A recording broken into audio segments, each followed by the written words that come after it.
Em agosto de 1963, no sertão do Rio Grande do Norte, um boi zebu Nelore de 800 quilos atravessou uma cerca de arame farpado.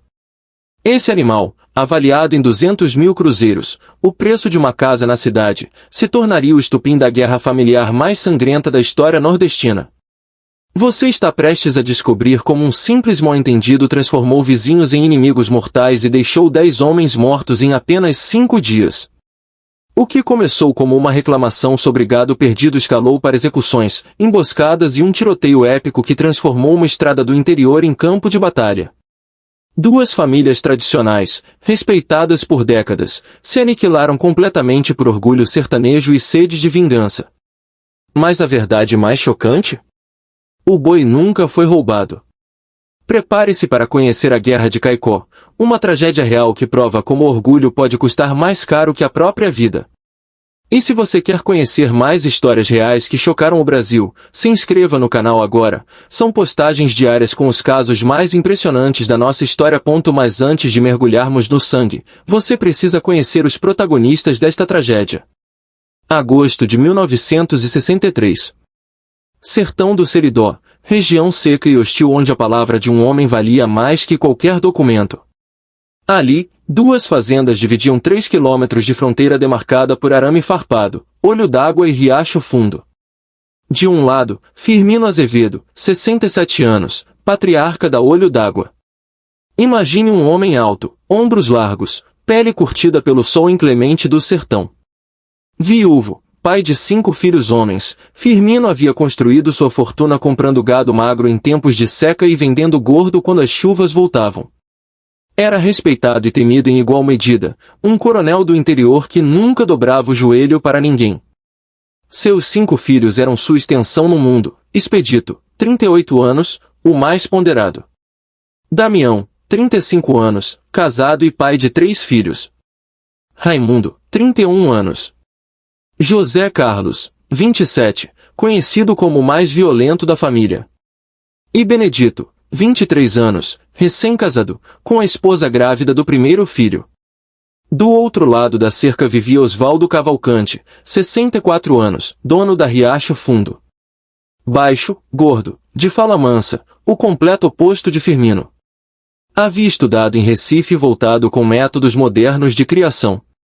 4 filhos homens e 2 filhas, Severino, Cláudio, Marcos, Toninho, Conceição e Fátima. Por décadas, as famílias mantiveram cordialidade distante. Cumprimentavam-se na feira de gado, encontravam-se nas festas religiosas, mas cada um respeitava o espaço do outro. Uma paz construída sobre o entendimento de que, no sertão, boa vizinhança era questão de sobrevivência.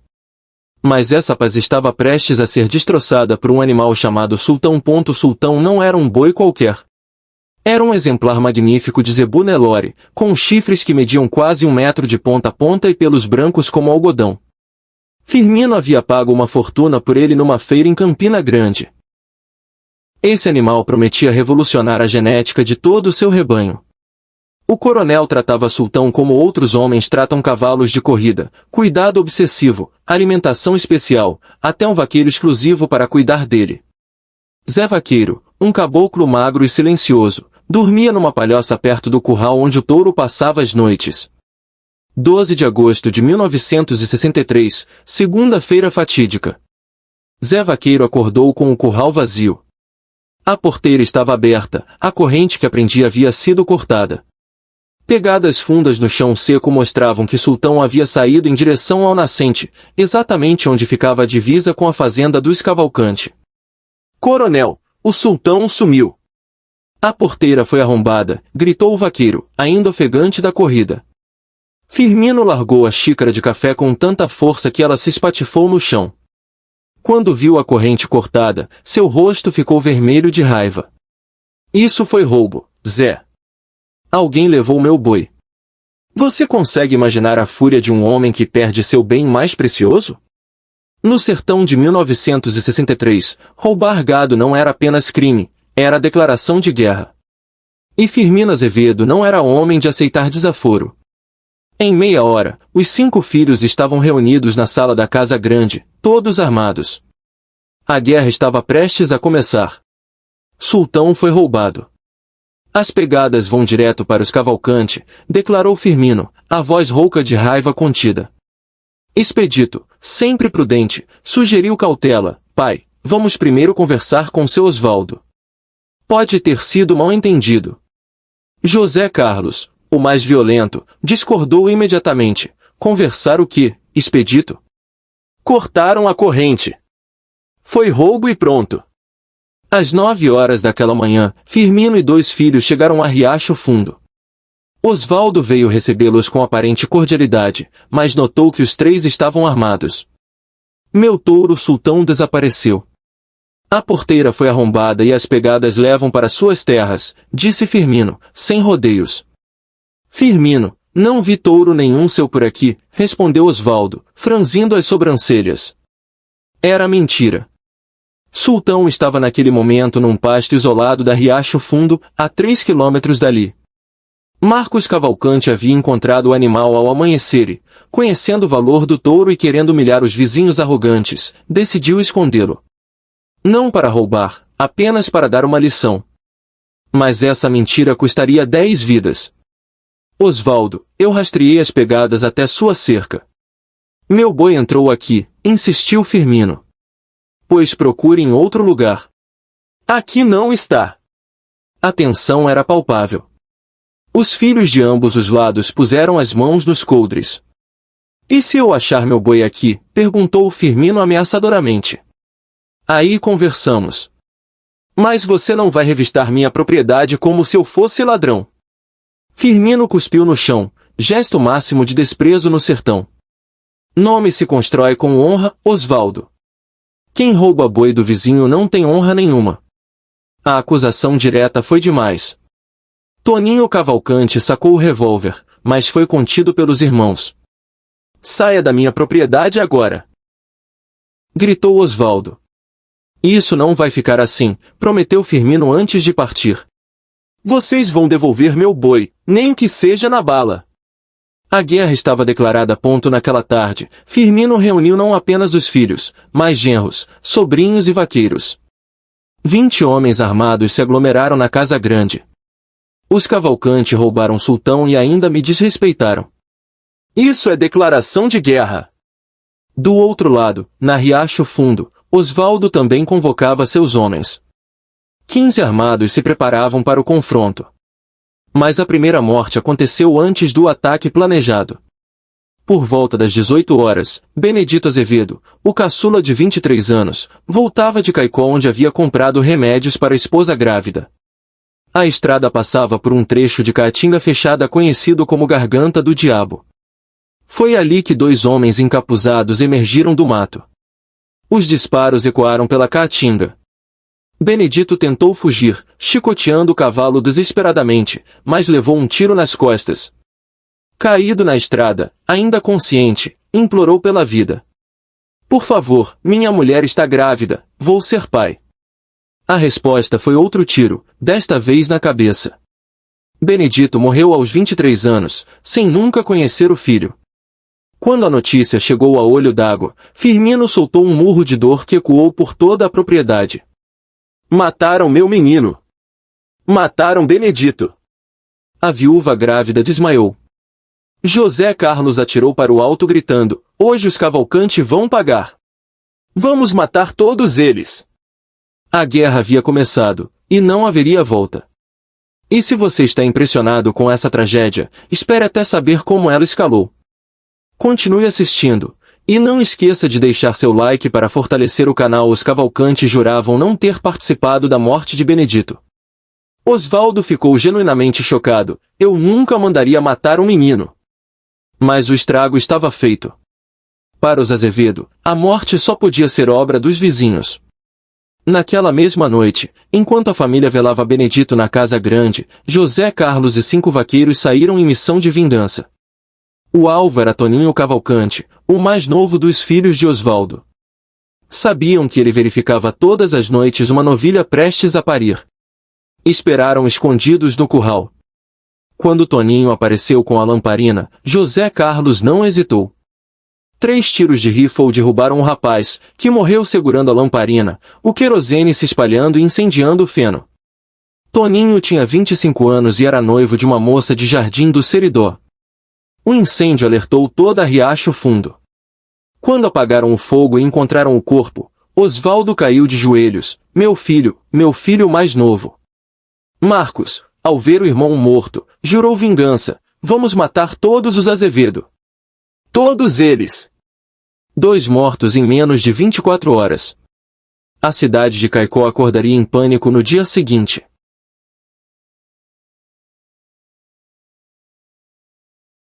Terça-feira, 13 de agosto. O delegado-major Lisboa tentou intervir desesperadamente. Na Olho d'Água, durante o funeral de Benedito, Coronel Firmino, deixa a lei cuidar disso. Major, enterrei meu filho hoje. A lei não vai trazê-lo de volta. Saia da minha propriedade. Na Riacho Fundo, encontrou situação similar. Seu Osvaldo, precisamos parar essa matança. Diga isso pros Azevedo, Major.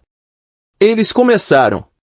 O Major voltou para Caicó sabendo que não tinha poder para impedir o derramamento de sangue. Quarta-feira, 14 de agosto. A violência escalou dramaticamente. Damião Azevedo foi emboscado quando levava gado para beber no açude. 5 homens atiraram simultaneamente. Damião tentou se defender, até conseguiu ferir um atacante, mas foi alvejado múltiplas vezes. Morreu ajoelhado na margem do açude, o sangue tingindo a água barrenta de vermelho. Tinha 35 anos e deixou viúva e 3 filhos órfãos. A morte de Damião deixou Firmino completamente transtornado. 2 filhos mortos em 3 dias. Chega de morrer aos poucos. Hoje à noite vamos acabar com os Cavalcante de uma vez.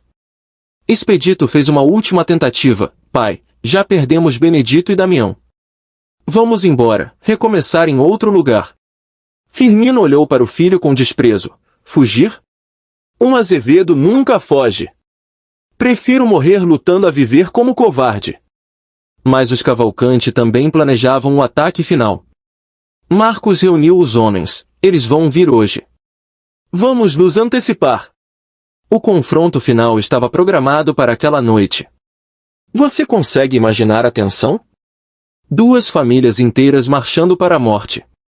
Continue assistindo para descobrir como terminou essa tragédia. E se gostou até aqui, deixe seu like. Meia-noite de 14 de agosto de 1963. Lua cheia iluminava a Caatinga como se fosse dia. Enquanto os Azevedo marchavam para atacar a Riacho Fundo, os Cavalcante seguiam para destruir a Olho d'Água. Os 2 grupos se encontraram na estrada, perto da encruzilhada conhecida como Cruz do Morto, local onde, décadas antes, outro conflito familiar havia deixado mortos. Por um momento, houve silêncio total. Apenas o vento soprando entre os mandacarus. José Carlos Azevedo foi o primeiro a atirar. Seu tiro acertou Cláudio Cavalcante no peito, derrubando-o do cavalo. O tiroteio que se seguiu foi apocalíptico. Homens disparando de todos os lados, se escondendo atrás de pedras e árvores, usando cavalos mortos como escudo. O combate durou quase 1 hora.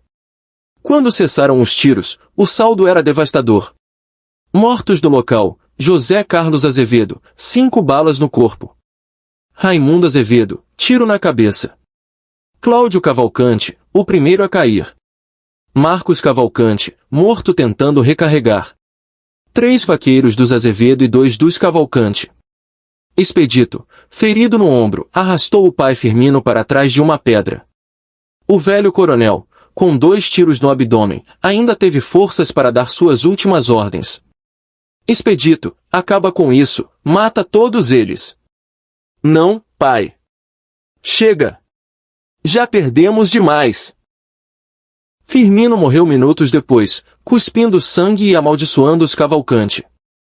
Do outro lado, Severino tentava estancar o sangramento do pai Osvaldo. Severino, perdoa eles, perdoa nós. Tudo isso por um boi maldito? Osvaldo morreu sussurrando essas palavras. Quando o sol nasceu, revelou a carnificina, 9 corpos espalhados pela estrada. Homens que horas antes tinham famílias, sonhos, agora reduzidos a cadáveres no chão seco do sertão. Mas a tragédia não havia terminado. Quando as mulheres souberam do massacre, o desespero tomou conta. Maria Azevedo, viúva de Damião, teve um colapso. Pegou o revólver do marido morto e foi a Riacho Fundo, determinada a vingar a família. Encontrou Dona Socorro Cavalcante sozinha, preparando o café. As duas se conheciam há décadas, haviam sido amigas na juventude. Seu marido matou o meu. Seus filhos destruíram minha família, disse Maria, apontando a arma. Dona Socorro, com lágrimas nos olhos, meu marido também está morto, Maria. Meus filhos também. Quando isso vai parar?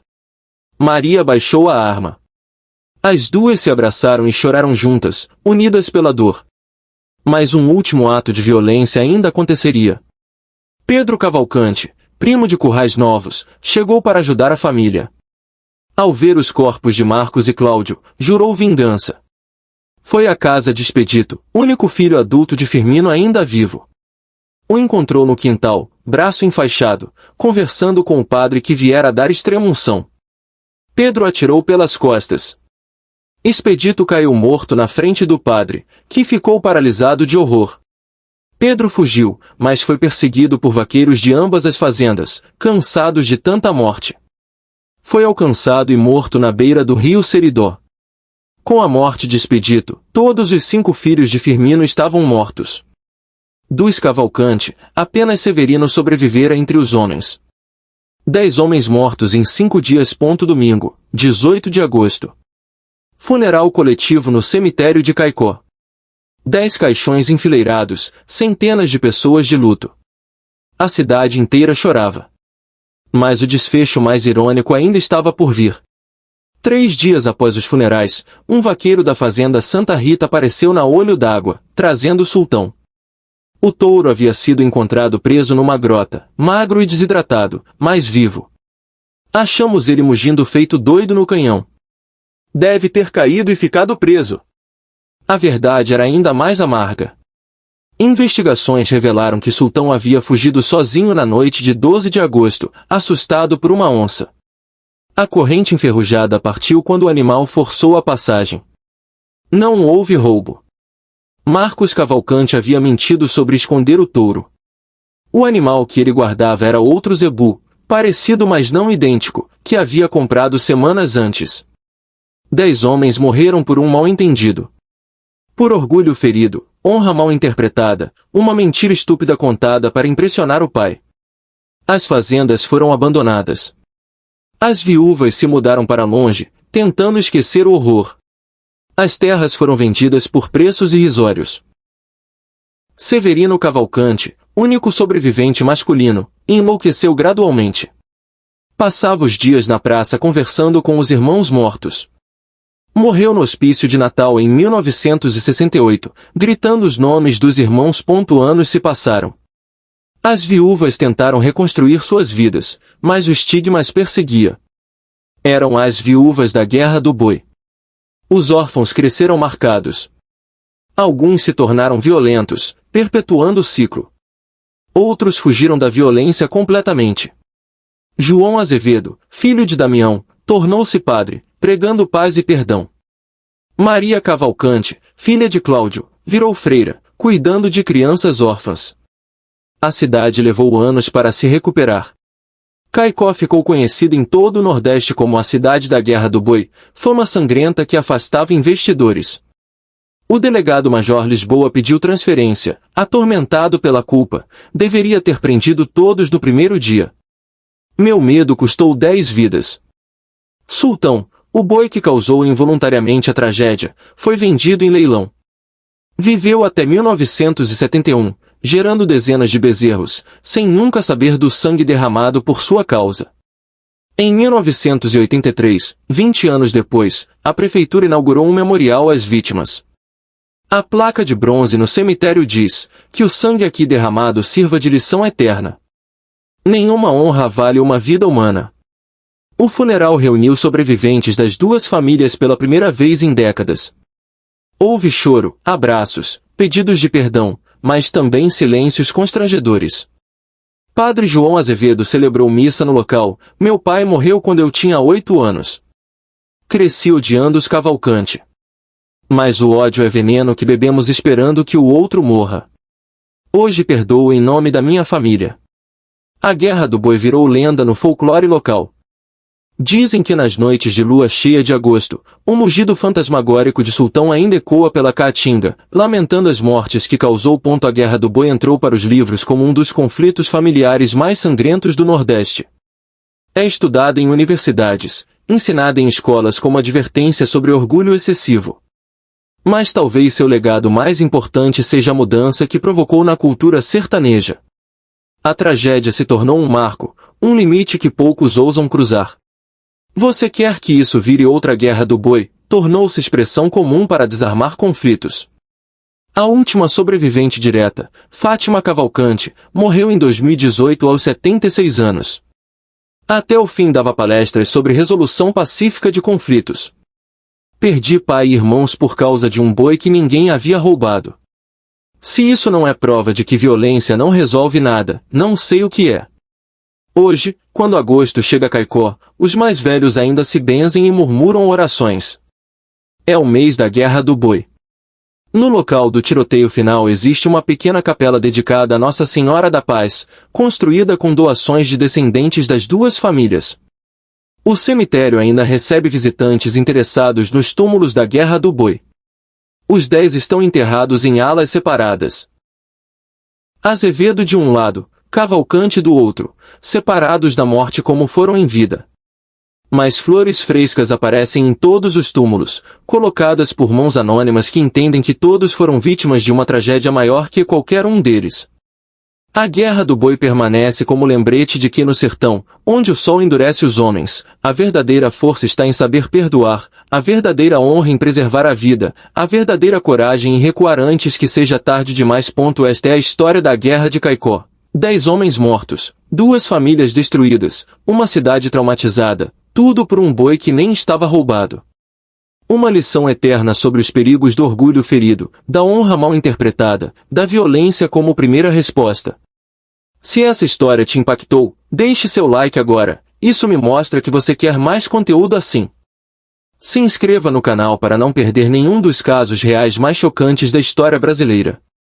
Ativem o sininho para receber notificações de todos os vídeos.